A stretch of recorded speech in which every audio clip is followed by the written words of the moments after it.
Hello friends, मेरा नाम अविनाश है और मैं आपका स्वागत करता हूँ हमारे study channel Aris school studio में।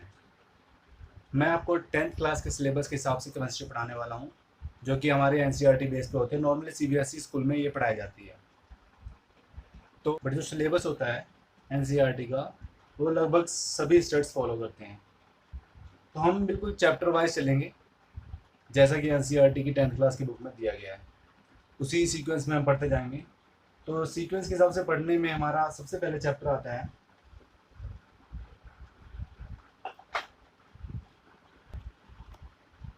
चैप्टर शुरू करने से पहले हमें कुछ बातें पता होनी चाहिए, जो कि हमें इस चैप्टर में काफ़ी काम आने वाली है। जैसे एटम क्या है और एलिमेंट क्या है, तो हम उनकी डेफिनेशन। तो एटम को हम डिफाइन करते हैं स्मॉलेस्ट यूनिट ऑफ मैटर से।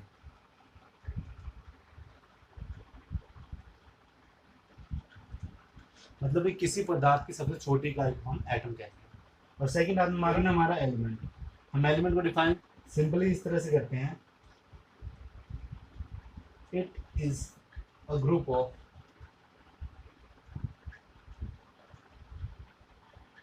Similar atoms. कि मतलब एक ही तरह के एटम से मिलकर बनने वाला जो सब्सटेंस होता है उसे हम एलिमेंट कहते हैं। और इसको हम एक दूसरी डेफिनेशन में भी जानते हैं। जैसे एलिमेंट जो होता है वो उन एटम से मिलकर बनता है जिनके नंबर ऑफ प्रोटॉन सेम होते हैं।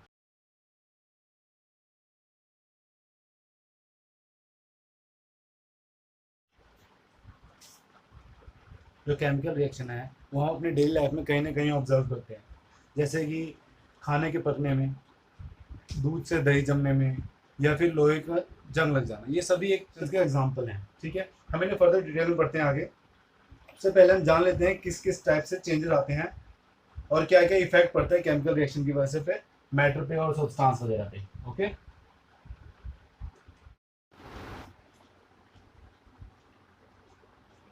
चैप्टर में हम आगे बढ़ेंगे केमिकल रिएक्शन की वजह से क्या क्या चेंजेस आते हैं और क्या क्या इफेक्ट पड़ सकते हैं मैटर पे। बेसिकली इसमें 4 पॉइंट होते हैं, जिसमें पहला पॉइंट है चेंज इन स्टेट। जैसे कि जो प्रोडक्ट हमारा लास्ट में प्राप्त होगा वो किस स्टेट में है, वो लिक्विड में प्राप्त होता है या सॉलिड में होता है। फॉर एग्जांपल कि दो रिएक्टेंट थे जो कि लिक्विड लिक्विड स्टेट में थे, या कोई लिक्विड था जिसको हमने केमिकल रिएक्ट किया तो फिर वो सॉलिड स्टेट में प्राप्त हुआ। इसका एक एग्जांपल ले सकते हैं कि जब हम अमोनिया गैस को रिएक्ट करते हैं हाइड्रोजन क्लोराइड के साथ, तो हमें जो प्रोडक्ट प्राप्त होता है वो एक सॉलिड अमोनियम क्लोराइड होता है। ठीक है, तो और इसी में हमारा सेकंड पॉइंट है चेंज इन कलर। अब चेंज इन कलर के एग्जांपल देख लेते हैं हम। जैसे कि जब भी हम एप्पल को देखते हैं, थोड़ा काटते हैं तो ब्लैक सा हो जाता है, थोड़ा सा जो जो पोर्शन कटा हुआ होता है उसमें हमेशा वो ब्लैक सा होता है। ब्लैकनिंग ऑफ एप्पल इसका एग्जांपल हो गया। ओके, क्योंकि वो जैसे ही एटमोसफेयर के संपर्क में आता है तो रिएक्शन की वजह से उसका कलर चेंज हो जाता है, जिसे हम कहते हैं कि थोड़ा सा सड़ना शुरू हो जाता है। ओके, थर्ड पॉइंट है हमारा इवोल्यूशन ऑफ गैसेस। इसके एग्जांपल में हम देख सकते हैं, जैसे कि जब हम वाटर को जब हीट प्रोवाइड करते हैं या गर्म करते हैं तो देखते हैं कि वो दो चीज़ों में ब्रेक डाउन होता है, ऑक्सीजन प्लस हाइड्रोजन, और एक गैस की फॉर्म में होता है। ठीक है, फोर्थ पॉइंट हमारा इसमें चेंज इन टेम्परेचर। जब भी केमिकल रिएक्शन होता है तो उसमें एक हीट का इंपॉर्टेंट रोल होता है। जैसे एक एग्जांपल में देखते हैं हम, जब क्विक लाइम को हम रिएक्ट करते हैं, जब हम क्विक लाइम को रिएक्ट करते हैं वाटर के साथ तो जो हमें प्रोडक्ट प्राप्त होता है वो होता है हमारा सिलेक्ट लाइम। ठीक है, और साथ में एक लार्ज अमाउंट ऑफ हीट जो है वो प्रोड्यूस होती है। ओके, तो ये हमारे 4 इफेक्ट थे जो केमिकल रिएक्शन की वजह से होते हैं। ठीक है, केमिकल रिएक्शन, इसको सिंपली डिफाइन किया जाए, it is a process that involves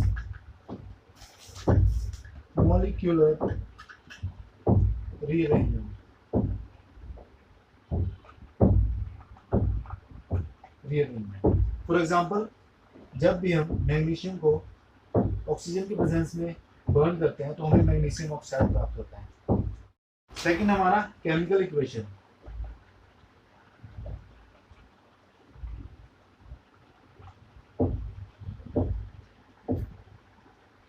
इसमें कुछ ज्यादा नहीं है, किसी भी केमिकल रिएक्शन के सिंबॉलिक रिप्रेजेंटेशन को हम केमिकल इक्वेशन कहते हैं।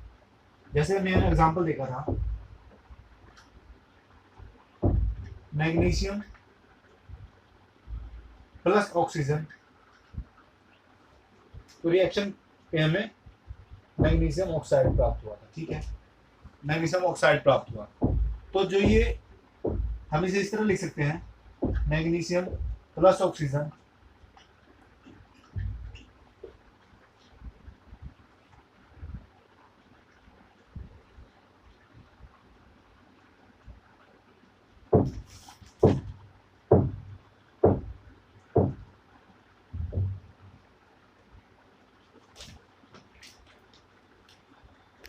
Of chemical equation. Chemical equation simply हम इस तरह से डिफाइन करते हैं कि symbolic representation of a chemical reaction is called chemical equation. जैसे कि हमने देखा, magnesium plus oxygen, magnesium oxide हमें प्रोडक्ट प्राप्त हुआ। जब भी हम मैग्नीशियम को ऑक्सीजन के प्रेजेंस में बंद करते हैं तो हमें मैग्नीशियम ऑक्साइड प्राप्त होता है। अगर इसी को हम सिंबॉलिक रिप्रेजेंटेशन अगर उसका दें तो उसे केमिकल इक्वेशन कहेंगे। Magnesium oxygen reacted to produce magnesium oxide. Okay, इसमें आगे हमारा टॉपिक है कि what is balance equation, unbalanced equation. Balance equation वो होता है जिसमें नंबर ऑफ एटम्स होते हैं बोथ साइड्स में इक्वल होते हैं। In balance equation the number of atoms of both sides are equal in reactant और in product. Number of atom जो रिएक्टेंट्स में है और नंबर ऑफ एटम्स जो प्रोडक्ट में है उनके बराबर नहीं है, तो उसे अनबैलेंस इक्वेशन कहते हैं। हम इन दोनों को आगे डिटेल में पढ़ेंगे। तो फर्स्ट हमारा बैलेंस इक्वेशन, जैसा कि हमने इसके डेफिनेशन में देखा कि number of atoms in reactant is equal to the number of atoms in product. तो ऐसा क्यों? सिंपली इसका आंसर जो हमें मिलता है वो law of conservation of mass से मिलता है। Law of conservation of masses जो सिंपली हमें बताता है कि mass neither be created nor be destroyed. तो जो मास हमारे रिएक्टेंट में था वही हमारा मास प्रोडक्ट में भी होना चाहिए। तो इसे हम बैलेंस करना सीखेंगे, किस तरह से इसे बैलेंस किया जाता है। इसको हम एग्जांपल से समझते हैं। तो एग्जांपल हम लेते हैं जिंक प्लस सल्फ्यूरिक एसिड।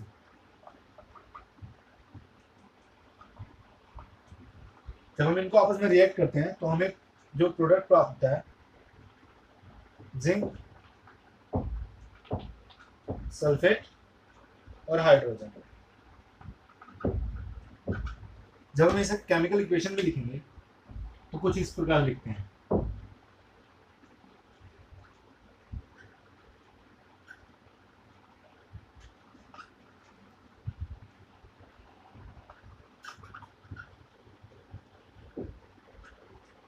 तो हमने इसका सिंबॉलिक रिप्रेजेंटेशन कर लिया है।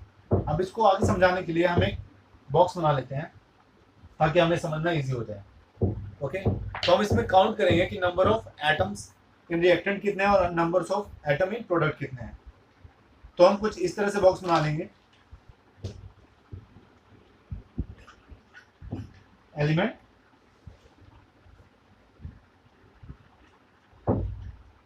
Atoms in reactant,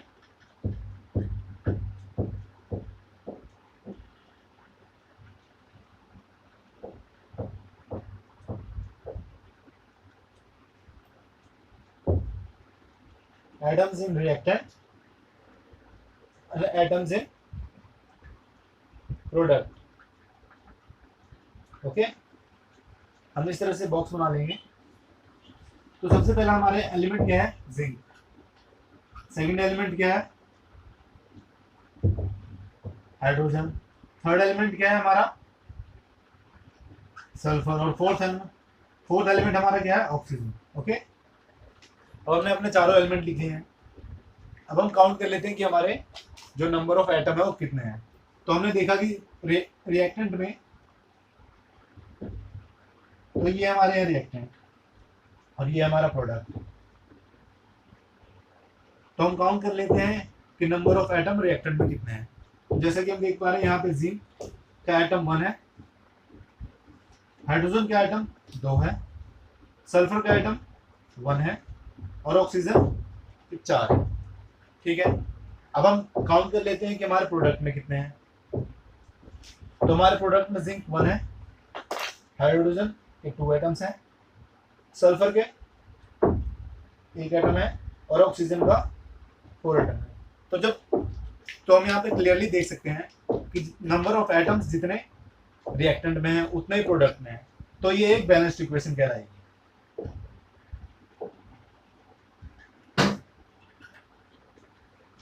I hope आपको समझ में आ रहा होगा।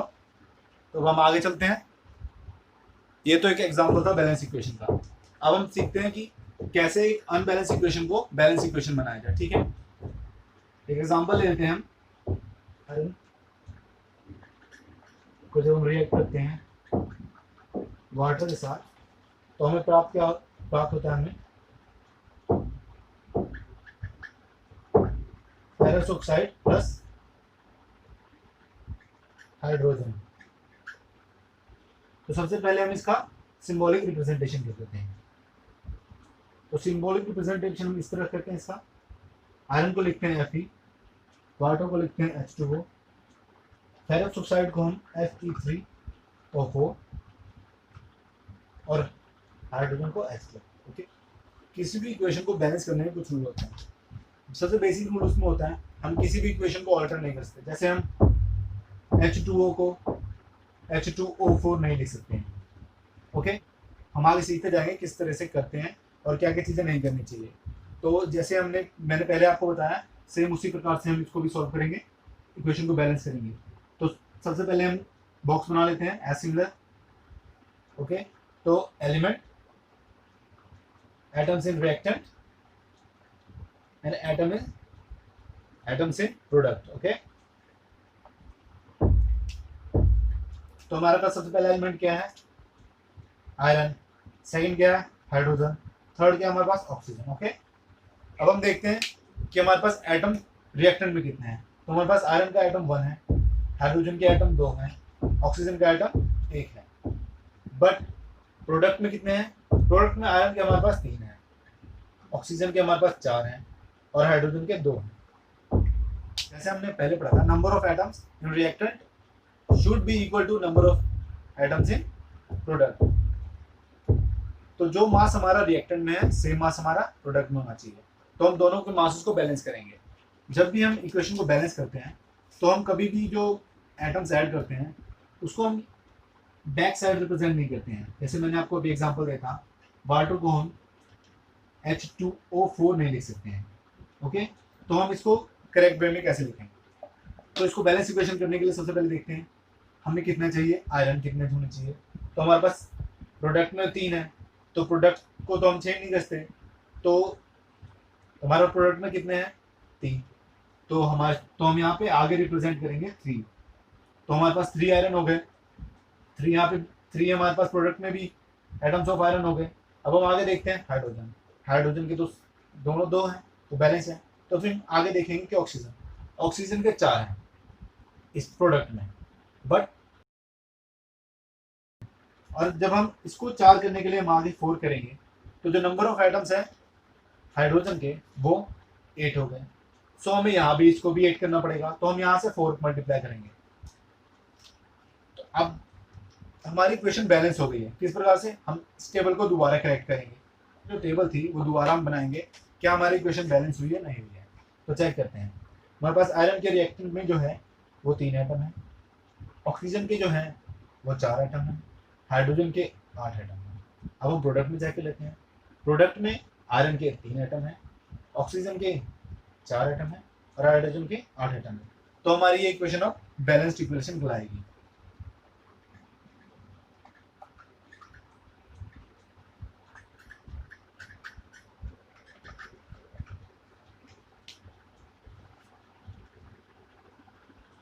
हम केमिकल इक्वेशन में एक चीज और रिप्रेजेंट करते हैं जो कि होता है इसका फिजिकल स्टेट। इसको सिंबलाइज इस तरह से किया जाता है जैसे कि आयरन जो है वो सॉलिड स्टेट में होता है, जो वाटर है वो स्टीम के रूप में प्रेजेंट है, तो ये गैस स्टेट होगी इसकी। और जो हमारा प्रोडक्ट प्राप्त हुआ है जो फेरस ऑक्साइड है वो तो सॉलिड है, तो उसे हम एस से रिप्रेजेंट करेंगे।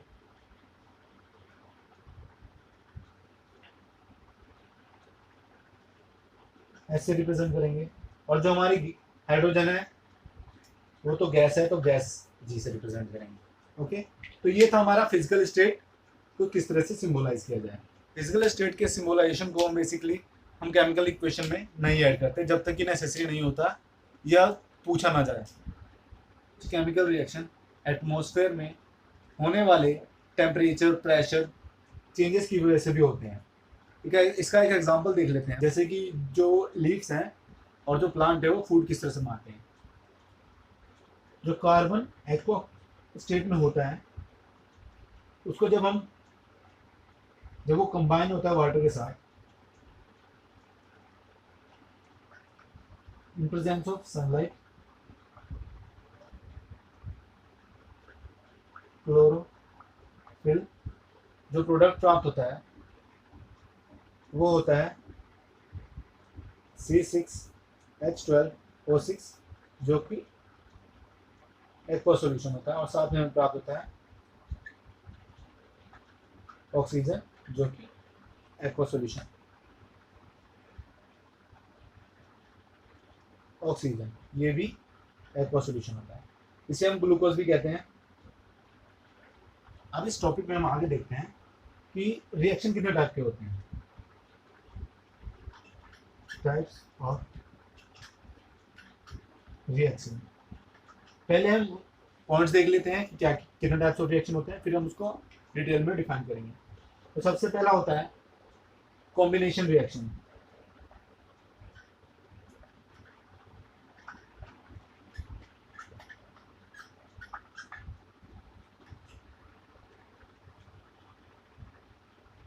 सेकेंड हमारा डीकम्पोजिशन रिएक्शन। थर्ड हमारा होता है डिस्प्लेसमेंट रिएक्शन। और फोर्थ होता है double displacement reaction. Double displacement reaction. Okay, अब हम इन सभी को एक एक करके डिटेल में पढ़ेंगे।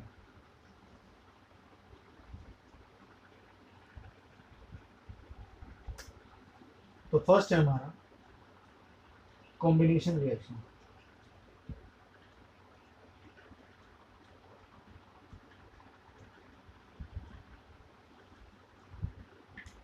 इसकी डेफिनेशन देख लेते हैं। कॉम्बिनेशन रिएक्शन होता क्या है?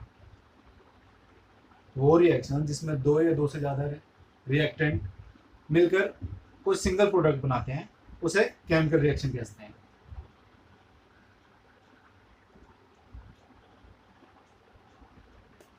और कहते हैं a single product is formed, single product is formed by two or more reactants। वो रिएक्शंस जिसमें दो या दो से ज्यादा रिएक्टेंट्स के द्वारा एक सिंगल प्रोडक्ट का निर्माण होता है। और इंग्लिश में इस तरह से लिख सकते हैं, those reactions in which single product is formed by two or more reactants is known as combination reaction। okay, इसका एग्जांपल देख सकते हैं हम।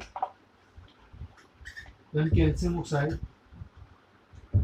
is reacted with water to produce calcium hydroxide। जब हम कैल्शियम ऑक्साइड को रिएक्ट करवाते हैं वाटर के साथ तो जो हमें प्रोडक्ट प्राप्त होता है वो होता है कैल्शियम हाइड्रोक्साइड। कैल्शियम ऑक्साइड को हम क्विकलाइन के नाम से भी जानते हैं, और जो हमारा कैल्शियम हाइड्रोक्साइड है उसे हम सिलेक्ट लाइन के नाम से जानते हैं।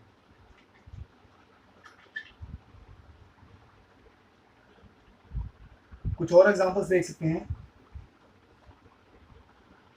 जैसे बर्निंग ऑफ कोल। इसमें क्या होता है, जो कोल होता है उसमें कार्बन होता है, जब हम उसे बर्न करते हैं तो जो गैस प्रोड्यूस होती है उसे कहते हैं कार्बन डाइऑक्साइड। ये भी कॉम्बिनेशन रिएक्शन का एक एग्जांपल है। इसमें दो रिएक्टेंट हैं और ये सिंगल प्रोडक्ट प्राप्त हो रहा है। सिमिलरली इसमें जैसे हमें दो रिएक्टेंट थे, कैल्शियम ऑक्साइड और वाटर, और हमें जो प्रोडक्ट था वो सिंगल प्राप्त हो रहा था जो कि था कैल्शियम हाइड्रोक्साइड। ओके, इसका हम एक और एग्जांपल देख लेते हैं। Formation of water simple example है, बेसिक डेली लाइफ का एग्जांपल है। जब भी हाइड्रोजन और ऑक्सीजन मिलते हैं तो वाटर बनता है। ये दो रिएक्टेंट हो गए बट प्रोडक्ट सिंगल है।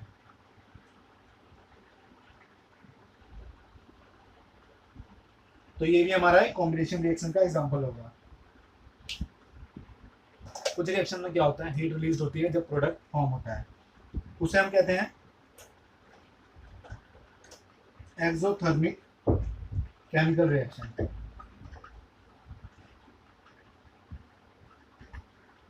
ये मैंने आपको बता दिया, बस आप लोग अपने ध्यान में रखिए।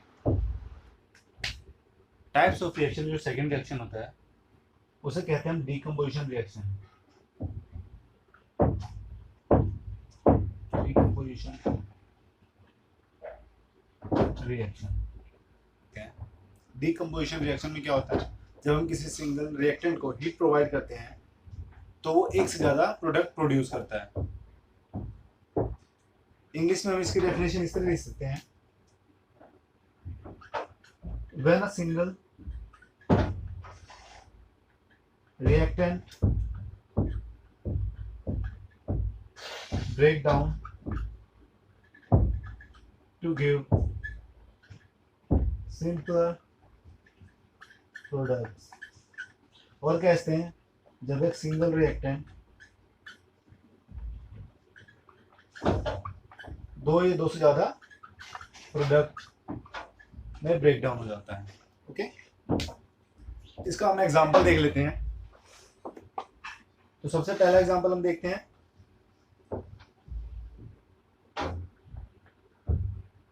एग्जांपल देख लेते हैं।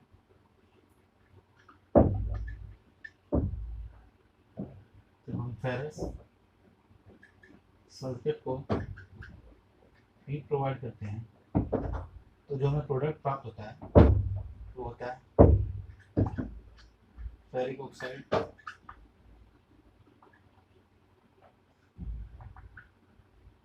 सल्फर डाइऑक्साइड,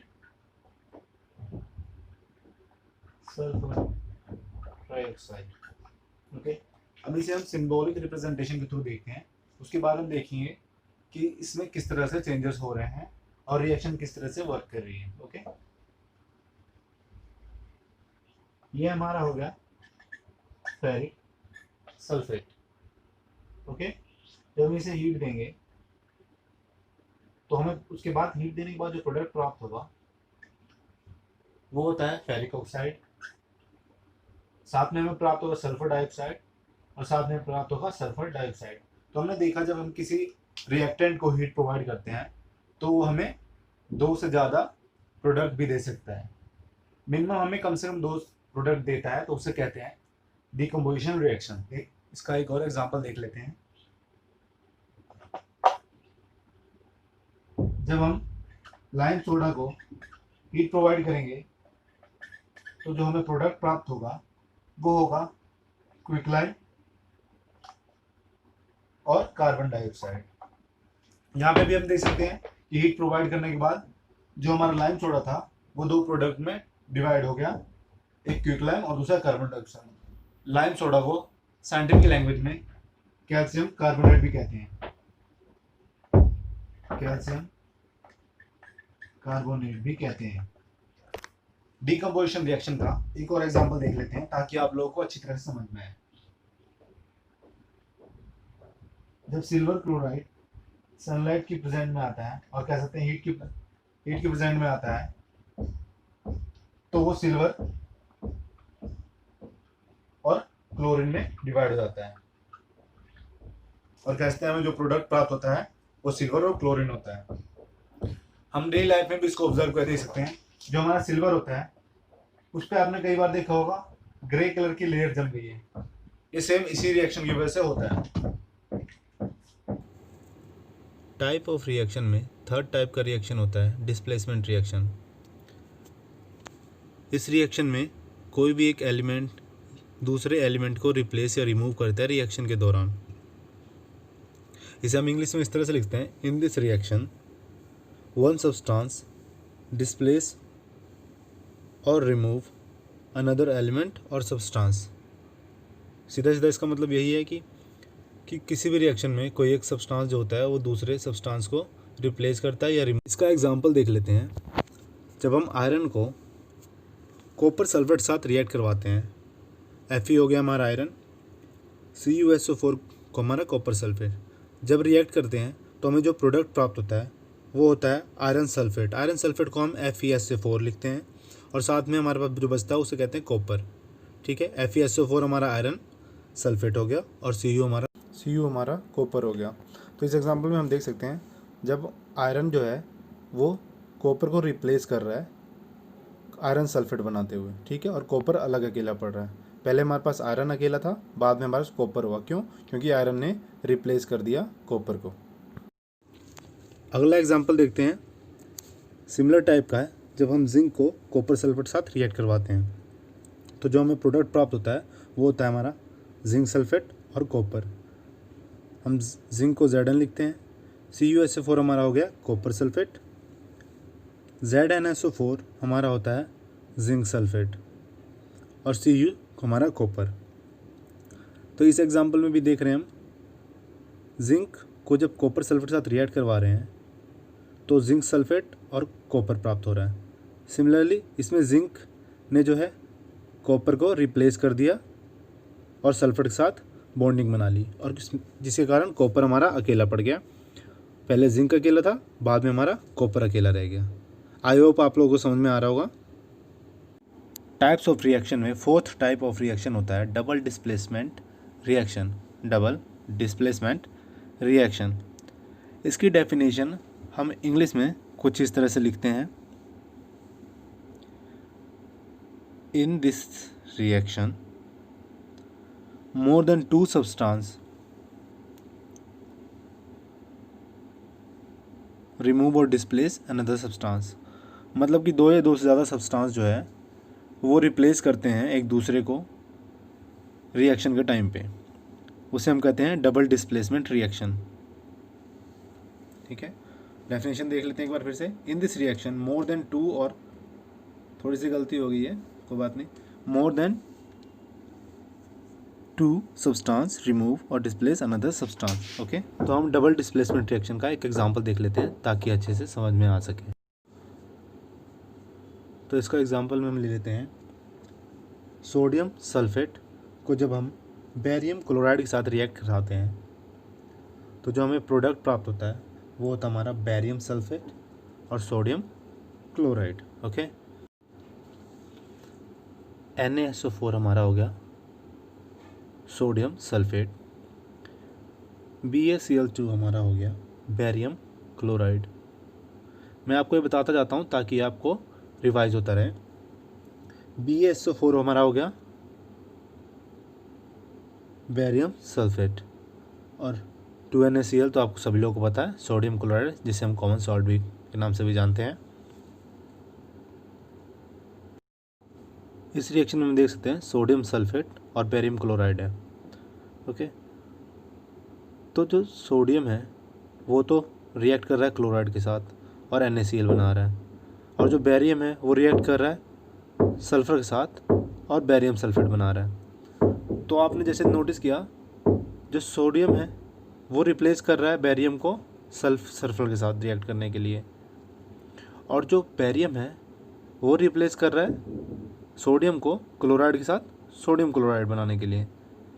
तो इसमें देख सकते हैं सिंपली हम कि डबल डिस्प्लेसमेंट हो रहा है। ओके, इसी रिएक्शन में मैं आपको एक बात और बताना चाहता हूँ। इस रिएक्शन के दौरान एक वाइट कलर का सब्सटेंस प्रोड्यूस होता है जो कि इनसॉल्युबल इन वाटर होता है। ये जो इनसॉल्युबल सब्सटेंस होता है उसे हम कहते हैं प्रेसिपिटेट। ओके, क्या कहते हैं हम उसे? प्रेसिपिटेट।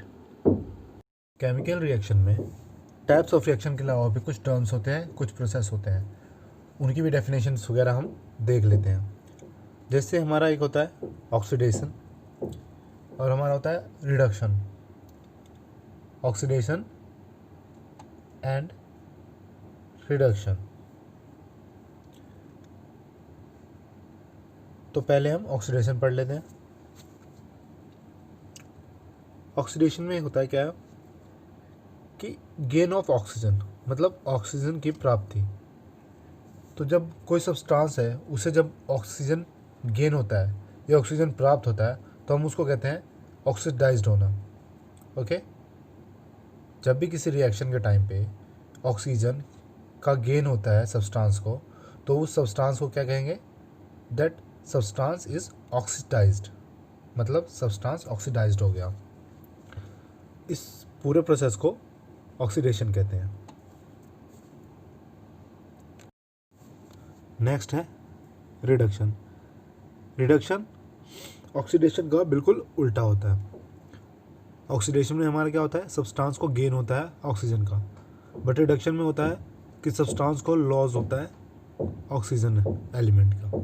ठीक है, तो हम इसे सिंपली लिखते हैं if a substance loses oxygen atom during reaction it is called reduction.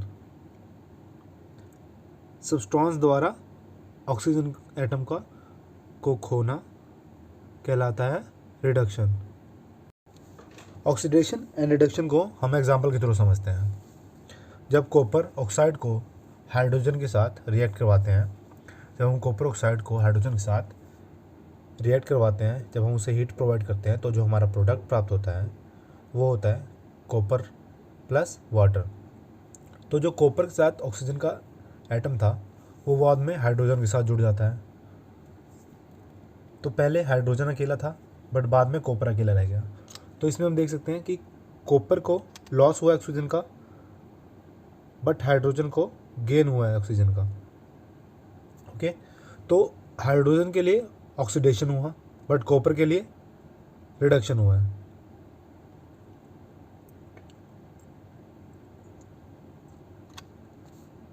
तो इस एग्जांपल में हमने क्या देखा कि जब ऑक्सीजन ऐड होता है उसे ऑक्सीडेशन कहते हैं और जब ऑक्सीजन लूज होता है उसे रिडक्शन कहते हैं।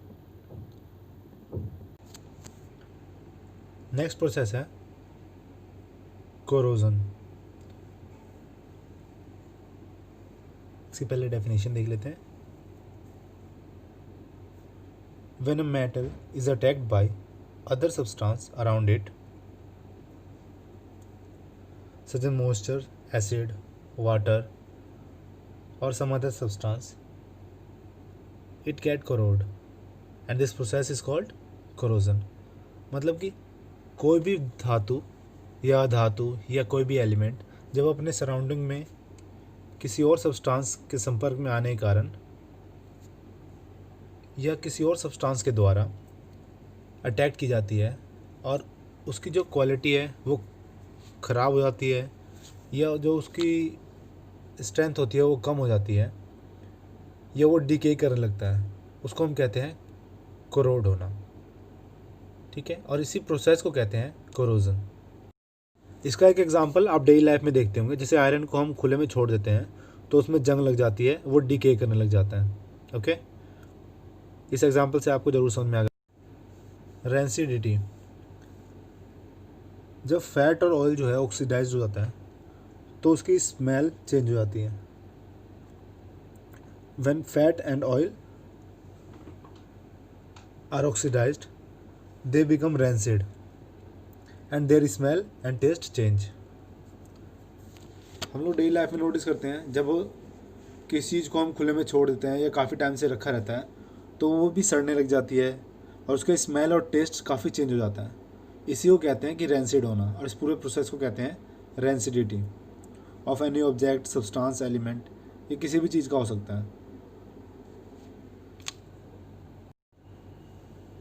हम रेंसिडिटी को प्रिवेंट करने के लिए, जैसे चिप्स के पैकेट में नाइट्रोजन भरी जाती है, okay, to prevent rancidity there is a nitrogen in chips packets.